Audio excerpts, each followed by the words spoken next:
സതീശനുണ്ടായിട്ടും അല്ലെങ്കിൽ പിണറായി വിജയനുണ്ടായിട്ടും നമുക്ക് ഒരു നേരത്തെ വെള്ളം കുടിക്കണമെങ്കിൽ ഈ 60 ടിക്കറ്റിലാണ് കിട്ടുന്നത്. പക്ഷെ ചെയ്തിട്ട് ഇപ്പോൾ ഇവിടെ കഴിഞ്ഞ പ്രാവശ്യം ചെയ്തൊക്കെ ഇ.ഡി. സതീശൻ തന്നെയാണ് ചെയ്തത്, കോൺഗ്രസിനാണ് ചെയ്തത്.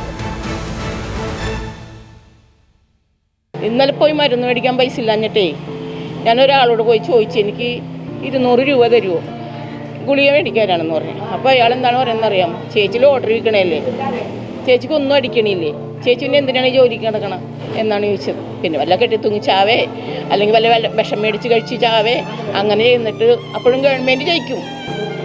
220 രൂപ മുതലാണ് ഈ കഴുത്തി കിടക്കുന്നത്. ജനങ്ങൾ മനസ്സിലാക്കണം എന്താ തന്നെ, ആരെങ്കിലും കണ്ടുപോ ചേച്ചി ഇത്ര നല്ല ലോട്ടറി ഇടൂ, കഴുത്തിൽ പോലും ഒന്നുമില്ല.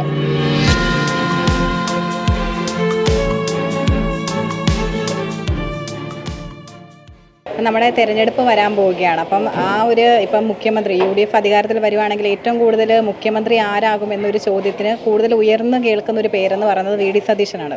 അപ്പോൾ സ്വന്തം മണ്ഡലമാണ് VD സതീശൻ. അപ്പോൾ പറവൂരുകാരി എന്നുള്ള നിലയിലും ചേച്ചിക്ക് എന്താണ് അതിനെക്കുറിച്ചൊരു അഭിപ്രായം? എനിക്കിപ്പോൾ ഉള്ള അഭിപ്രായം എന്താണെന്ന് വെച്ചാൽ VD സതീശൻ വരും എന്നുള്ളതാണ് ഇപ്പോൾ എല്ലാവരും പറയണത്. വരണമെന്നുള്ളതാണ് ഞങ്ങളുടെ ആഗ്രഹം. പക്ഷേ ഞങ്ങളെപ്പോലുള്ളതിന് ഞാൻ വെച്ചാൽ ഒരു സെൻറ്റ് സ്ഥലമോ സ്വന്തമായിട്ടൊരു വീടോ ആരും ഇല്ലാത്തൊരു വ്യക്തിയാണ് ഞാൻ. ഈ 60 ടിക്കറ്റ് കൊണ്ട് ജീവിക്കുന്ന ഒരു വ്യക്തിയാണ്. പക്ഷേ ഈ സതീശനുണ്ടായിട്ടും അല്ലെങ്കിൽ പിണറായി വിജയനുണ്ടായിട്ടും നമുക്ക് ഒരു നേരത്തെ വെള്ളം കുടിക്കണമെങ്കിൽ ഈ 60 ടിക്കറ്റിലാണ് കിട്ടണത്. മനസ്സിലായോ? ഇതിനകത്തൊരു തീരുമാനവുമില്ല. ഞാൻ മുഖ്യമന്ത്രിക്ക് വരെ നോട്ടീസ് അയച്ചോളാണ്. പക്ഷേ ഇന്ന് വരെ നമുക്കത് ഒരു ലോൺ ഈ വീടും സ്ഥലവും കൂടി ഉള്ളത് ഒന്നും ചെയ്തിട്ടില്ല അവർ. ഞാൻ 39 വർഷമുണ്ട് ഈ ഓരോ വീടും 4000 രൂപ 3000 രൂപ ഇങ്ങനെ വാടകയ്ക്ക് താമസിക്കുന്നത്. ഇപ്പം പെരുമ്പടുന്നേ താമസിക്കണം. എനിക്ക് വീടില്ലാത്ത ഞാൻ എന്തെന്നും പറഞ്ഞാൽ ആർക്കും വോട്ട് ചെയ്യണം? ആർക്കും വോട്ട് ചെയ്യാനില്ല. പക്ഷെ ചെയ്തിട്ട് ഇപ്പോൾ ഇവിടെ കഴിഞ്ഞ പ്രാവശ്യം ചെയ്തൊക്കെ ഇ.ഡി. സതീശൻ തന്നെയാണ് ചെയ്തത്, കോൺഗ്രസിനാണ് ചെയ്തത്. പിന്നെ ജയിക്കണത് അവരുടേതായ നിലനിൽപ്പും അവർ ചെയ്യുന്ന സൽപ്രവൃത്തിയും ഉണ്ടെങ്കിൽ ജയിച്ചിരിക്കും. ഇപ്പം പിണറായി സർക്കാരിൻ്റെ കാലത്താണ് ഈ ലോട്ടറി വിൽക്കുന്നവർക്ക് ഒരുപാട് ബുദ്ധിമുട്ടുകൾ നേരിടേണ്ടി വന്നത്. അപ്പം അതൊക്കെ എങ്ങനെയാണ്? ഈ 10 വർഷക്കാലമല്ലേ ആയുള്ളൂ പുള്ളി ഇപ്പോൾ സ്ഥിരമായിട്ട് ഇതായിക്കൊണ്ടിരിക്കണം. ഈ 50 രൂപ ആയതിന് ശേഷമാണ് തീരെ കീഴോട്ട് പോണത്. അതായത് ടിക്കറ്റ് ആയിരിക്കും വേണ്ട, എടുക്കുന്നതിന് 50 രൂപ കൊടുത്താൽ അവന് 100 രൂപ കിട്ടാറായിരിക്കണം. ഇത് 50 രൂപ പോയിട്ട് 1 രൂപ പോലും ഈ 50 രൂപ ചിലവാക്കണതിന് കിട്ടണില്ല. ഈ കിട്ടാത്ത എന്താണെന്ന് വെച്ചാൽ ഈ പൈസ മുഴുവൻ സർക്കാർ തിന്നെയാണ്. നമ്മുടെ ജീവിതം കട്ടപ്പോകുകയാണ്. ഇപ്പോൾ വാടക കൊടുക്കാൻ നിവർത്തിയില്ലാഞ്ഞിട്ട് അടുത്ത വീട്ടിൽ നിന്ന് ഇപ്പോൾ നാളെ അല്ലെങ്കിൽ അടുത്ത മാസം തരാമെന്നും പറഞ്ഞ് വായ്പ മേടിച്ചു കഴിഞ്ഞാൽ അത് കൊടുക്കാനുള്ള കപ്പാസിറ്റി നമുക്കില്ല. ഈ ടിക്കറ്റിൽ നിന്നൊന്നും കിട്ടാനില്ല. ഇപ്പം ഞാൻ പറയില്ല, ജൂൺ മാസത്തിൽ എനിക്ക് 500 രൂപ അടിച്ചാണ്. പിന്നെ ഇന്ന് വരേക്കും 10 പൈസ അടിച്ചിട്ട് അടിക്കാത്ത എന്താണ്? ഈ അവർ ഉള്ള ടിക്കറ്റ് മുഴുവൻ കൂടുതലടിച്ചിട്ട് 50 രൂപ വെച്ച് ജനങ്ങളെ മുഴുവൻ കമ്പിളിപ്പിക്കുകയാണ്. ടിക്കറ്റ് വെച്ച് പണം ഉണ്ടാക്കുകയാണ്. അത് തന്നെ പറയണ എനിക്കുള്ളൂ. എന്താണെന്ന് വെച്ചാൽ ഞാൻ അത്രയും കഷ്ടപ്പെട്ട് ജീവിക്കുന്ന ആളാണ്. എനിക്കൊന്നുമില്ല. ഇന്നലെ പോയി മരുന്ന് മേടിക്കാൻ പൈസ ഇല്ലാഞ്ഞിട്ടേ ഞാനൊരാളോട് പോയി ചോദിച്ചു, എനിക്ക് 200 രൂപ തരുമോ ഗുളിക മേടിക്കാനാണെന്ന് പറഞ്ഞു. അപ്പോൾ അയാൾ എന്താണ് പറയുന്നറിയാം, ചേച്ചി ലോട്ടറി വിൽക്കണല്ലേ, ചേച്ചിക്ക് ഒന്നും അടിക്കണില്ലേ, ചേച്ചി പിന്നെ എന്തിനാണ് ഈ ജോലിക്ക് നടക്കണം എന്നാണ് ചോദിച്ചത്. ഞാൻ ഞാൻ ഹാർട്ട് പേഷ്യൻ്റാണ്, പിന്നെ വയറ്റിന് മുഴയൊക്കെ ഉള്ളതാണ്. അപ്പോൾ എനിക്ക് കുനിഞ്ഞു നേർന്നൊരു വീട്ടിൽ പോയി അടുക്കളപ്പണി എടുക്കാൻ ജീവിക്കാൻ മാർഗമില്ല. സ്വന്തമായിട്ട് വീടില്ല. ഈ വാടക കൊടുത്ത് ജീവിക്കുന്ന ഞാൻ എങ്ങനെ 200 രൂപ മേടിച്ച് കടം കൊടുക്കും? പറ്റുമോ? അപ്പോൾ ഈ ലോട്ടറി ആകുമ്പോൾ എനിക്ക് നടന്ന് വിൽക്കാം, നടക്കണതിന് പ്രശ്നമില്ല. പക്ഷേ 200 ഇടുന്നേക്കാനോ കുറേ നേരം താഴ്ത്തിരിക്കാനോ ഒന്നും എനിക്ക് പറ്റത്തില്ല. അപ്പോൾ ഈ ഒരു ആശ്രയമുള്ളതാണ് ഈ ലോട്ടറിയിൽ ഒന്നും കിട്ടാണ്ടാകുമ്പോൾ നമ്മൾ എന്ത് ജീവിതം? പിന്നെ വല്ല കെട്ടിത്തൂങ്ങി ചാവേ അല്ലെങ്കിൽ വല്ല വിഷം മേടിച്ച് കഴിച്ച് ചാവേ അങ്ങനെ ചെയ്യുന്നിട്ട് അപ്പോഴും ഗവൺമെൻറ് ജയിക്കും. ഒരാൾ കുറഞ്ഞു കഴിഞ്ഞാൽ 4 കിലോ അരിയും കൂടി അവർക്ക് വേറെ ആക്കി കൊടുക്കുക. മനസ്സിലായ? 4 കിലോ അരിയാണ് നമുക്കൊരു മാസം കിട്ടണത്. ഈ 4 കിലോ അരി കിട്ടിയാൽ ഒരു മാസം ഒരാൾക്ക് ജീവിക്കാൻ പറ്റുമോ? ആരും ഇല്ലാത്തതിന് ഈ വാടക കൊടുത്ത് ജീവിക്കുന്നവന് ഈ 4 കിലോ അരി കൊണ്ട് ജീവിക്കാൻ പറ്റില്ലല്ലോ. എനിക്ക് 64 വയസ്സായി. ഇന്ന് ഞാൻ കഷ്ടപ്പെട്ടാണ് ജീവിക്കണം. ഞാൻ 13 വർഷമായി ലോട്ടറി ടിക്കറ്റ് കൊണ്ട് നടക്കണം. 1 രൂപ പോലും സമ്പാദ്യം വേണ്ട.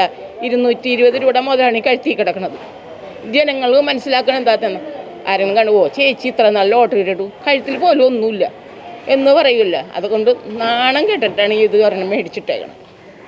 അത്ര അവസ്ഥയാണ് ഞങ്ങളുടെ അവസ്ഥ. അപ്പം നിങ്ങൾ എന്താണ് തീരുമാനിക്കണമെന്ന് വെച്ചാൽ ഞങ്ങൾക്ക് ഒരു ഇന്നത്തെ കിടക്കാൻ വീട് ഫസ്റ്റ് ഈ ടിക്കറ്റുമ്പോൾ ഞങ്ങൾക്ക് എന്തെങ്കിലും ചെയ്തു തരണം. അതായത് 10, 100, 60 ടിക്കറ്റ് വിറ്റാൽ 360 രൂപ ഇപ്പം കിട്ടുന്നുണ്ട്. ഈ 360 രൂപയിൽ 60 ടിക്കറ്റ് മുഴുവൻ ചിലവാകണില്ലല്ലോ. 10-40 ടിക്കറ്റ് ചിലവാകും. അപ്പം നമ്മുടെ കയ്യിൽ നിന്ന് കാശ് പോവുകയാണ്, കുടുംബം പട്ടിണിയാകുകയാണ്, ജീവിതം മുന്നോട്ട് പോകണില്ല. അതാണ് ആത്മഹത്യ വന്നത്. ഈ ആത്മഹത്യ എന്താണ് ജനങ്ങൾക്ക് ഒരു തരണം ചെയ്തു ചെയ്യാഞ്ഞിട്ടല്ലേ ആത്മഹത്യ വരണത് അല്ലേ? അതാണ് ആത്മഹത്യ ഇല്ലാതിരിക്കാൻ ഇപ്പം പിണറായി ജയിച്ചാലും അല്ലെങ്കിൽ നമ്മുടെ സതീശൻ ചേട്ടൻ ജയിച്ചാലും ആര് ജയിച്ചാലും നമുക്ക് പ്രശ്നമില്ല. ഞങ്ങളുടെ ജീവിതത്തിൽ ഞങ്ങൾക്ക് ലോട്ടറി വിറ്റ് ജീവിക്കുന്ന ജനങ്ങൾക്ക് ഒരു വഴി തെളിച്ചു കൊടുക്കണം. അത് ഈ കൽപ്പണിക്കാർക്കൊക്കെ പണിയുണ്ടെങ്കിൽ മാത്രമേ ഒരു ലോട്ടറി അവരെടുക്കുകയുള്ളൂ. അല്ലാണ്ട് ഒരാൾ ഒരു ലോട്ടറി ടിക്കറ്റ് എടുക്കില്ല. ബമ്പന്മാരാരും എടുക്കില്ല. ഉള്ളത് പറയുന്നത് എന്താണ്? ആർക്കും പണിയില്ല. കൽപ്പണിക്കാർക്ക് ആർക്കും പണിയില്ല. അവർക്ക് മിറ്റലില്ല, കല്ലില്ല, അല്ലെങ്കിൽ വേറെ ഒന്നുമില്ല ജോലി. അപ്പം അത് കിട്ടിയാലല്ലേ ഐറ്റങ്ങൾ ജോലിക്ക് പോവുള്ളൂ. ജോലി ചെയ്തെങ്കിലല്ലേ 2 ടിക്കറ്റ് ഞങ്ങളുടെ അടുത്ത് എടുക്കുകയുള്ളൂ. ഈ 2 ടിക്കറ്റ് എടുത്ത് ഒന്നും അടിച്ചില്ല. 100 രൂപ അവർക്ക് ആകെ 1000 രൂപ വല്ലതും പണിക്കാശ് കിട്ടും. അതിൽ നിന്ന് ചിലപ്പോൾ 10-200 രൂപ ഒരു ടിക്കറ്റ് എടുക്കും. നാളെ നേരം വിളിക്കുമ്പോൾ എടുക്കാനായിട്ട് ടിക്കറ്റിലൊന്നുമില്ല. പിന്നെ ഒരു പിറ്റേ ദിവസം എങ്ങനെ എടുക്കും? അത് കാരണം അവരും എടുക്കണില്ല. മുമ്പ് 100% ആൾക്കാരെടുത്തുന്ന ആൾക്കാർ ഇപ്പോൾ 99% ആൾക്കാർ ടിക്കറ്റ് എടുക്കണില്ല. അപ്പം ഞങ്ങൾ എന്ത് ചെയ്യും? എങ്ങനെ ജീവിക്കും? ഞങ്ങളുടെ ജീവിതം എങ്ങനെ മുന്നോട്ട് പോകും? ഏത് സർക്കാരാണെങ്കിലും ഞങ്ങളുടെ ഒരു കാര്യത്തിൽ ഞങ്ങൾക്കൊരു വിജയം തരണം. അല്ലാതെ അല്ലെങ്കിൽ ആത്മഹത്യ ചെയ്യണം. അതുകൊണ്ട് ഞങ്ങൾക്ക് വഴി. പിണറായി സർക്കാരിൻ്റെ ഭരണത്തെ എങ്ങനെയാണ് നോക്കിക്കാണുന്നത്? പിണറായിയുടെ സർക്കാരാണെങ്കിൽ ഇപ്പം എല്ലാവർക്കും ഇതെല്ലാം കൊടുക്കണം. 2000 രൂപ പെൻഷൻ 1600 ആയിരുന്നു, അത് 2000 ആക്കി. 2000 ഞങ്ങൾക്കിപ്പോൾ കിട്ടുന്നുണ്ട്. ഇപ്പോൾ 2 മാസമായിട്ട് കിട്ടുന്നുണ്ട് 2000 രൂപയും. അതിക്ക് മുമ്പ് പെൻഷൻ കിട്ടുന്നതൊക്കെ ഇങ്ങനെ പകുതി 4 മാസത്തെ 5 മാസത്തൊക്കെ പെൻഡിങ്ങിലായിരുന്നു. അതിപ്പോൾ എല്ലാം കറക്റ്റായിട്ട് കിട്ടുന്നുണ്ട്. പെൻഡിങ് ഒന്നുമില്ല, കറക്റ്റായിട്ട് കിട്ടണം. അടുത്ത തെരഞ്ഞെടുപ്പിൽ ആര്, അതായത് LDF ജയിക്കുമോ UDF ജയിക്കുമോ എന്നാണ് തോന്നുന്നത്? ഇവിടെ ചിലപ്പോൾ മിക്കവാറും UDFനാണ് സാധ്യത. ഇപ്പോൾ VD സതീശൻ മുഖ്യമന്ത്രി ആവുകയാണെങ്കിൽ എന്തെങ്കിലുമൊക്കെ മാറ്റങ്ങൾ വരുമെന്ന് പിണറായിയുമായി താരതമ്യം ചെയ്യുമ്പോൾ എന്തെങ്കിലും മാറ്റങ്ങൾ വരുമെന്ന് പ്രതീക്ഷിക്കുന്നുണ്ടോ? അതൊന്നും ഞങ്ങൾ പ്രതീക്ഷിക്കണില്ല. എന്താണെന്ന് വെച്ചാൽ പുള്ളിക്കാരൻ ഇതുവരെ ഞങ്ങളൊക്കെ എന്താണെന്ന് പോലും ചോദിച്ചിട്ടില്ല. ഇതുവരെ ഒന്നും ചോദിച്ചിട്ടില്ല. ഈ മണ്ഡലത്തിൽ 25 വർഷമായിട്ട് ഇപ്പോൾ സിറ്റിംഗ് MLA ആയിട്ട് നിൽക്കുകയാണ്. അപ്പം ഈ മണ്ഡലത്തിലെ വികസന പ്രവർത്തനങ്ങളിലൊന്നും അദ്ദേഹം സജീവമായിട്ട് നിലനിൽക്കുന്നില്ലേ? നിലനിൽക്കണമെന്നാണ് ഞങ്ങളുടെ ആഗ്രഹം. വരട്ടെ. ഇപ്പം ഇനി പുള്ളിക്കാരൻ ഇപ്പോൾ 10 വർഷം പുള്ളി ഭരിച്ചല്ല. ഇനിയിപ്പോൾ പുള്ളിക്കാരനാണ് ഒരു ഇത് ഭരണം കാഴ്ചവെക്കണമെങ്കിൽ അങ്ങനെ വരണമെന്ന് ഞങ്ങളുടെ ഇഷ്ടമുണ്ട്.